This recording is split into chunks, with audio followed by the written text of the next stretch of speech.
شربت الشربات اهو.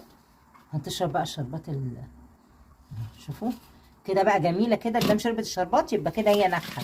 شوفوا هغطيها بقى عشان تبقى طريه، مفيش نقطه شربات فيها، هغطيها عشان تبقى طريه. وانا حاطه دي علشان ايه؟ ما تنزلش شربات على الارض. نكمل بقى طبخ. شويه فلفل اسمر،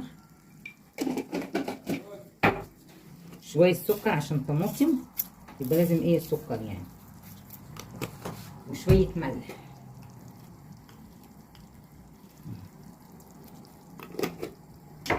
ثواني بقى.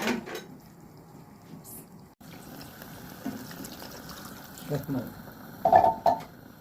في المعلقه. المعلقه راحت فين؟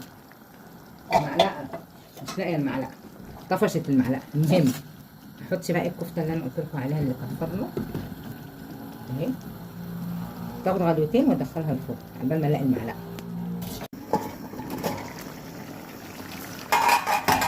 ادخلها الفرن بقى تحمر. الرز ندخلها الفرن الاول وبعدين نشوف الرز. رز اهو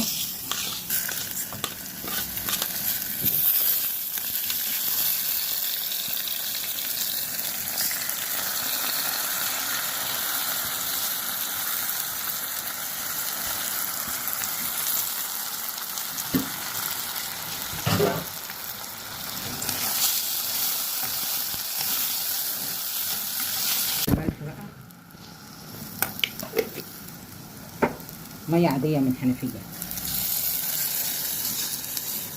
اهم حاجه بتاعها كويس بقى.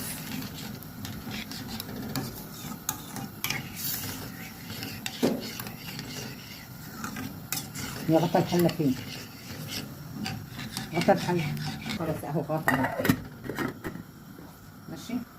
ادي السلطه على بال ما الرز يتعمل. السلطه اهي ربع صينيه البسبوسه وراكي. هقلبها بقى. انا حطيت لها ملح وكزبره ناشفه بتبقى جميله قوي ومعلقه زيت زيتون.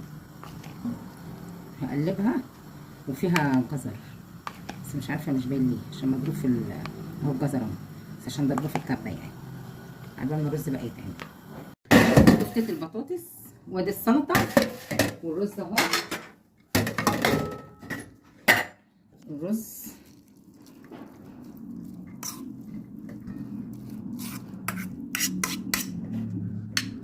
تمام.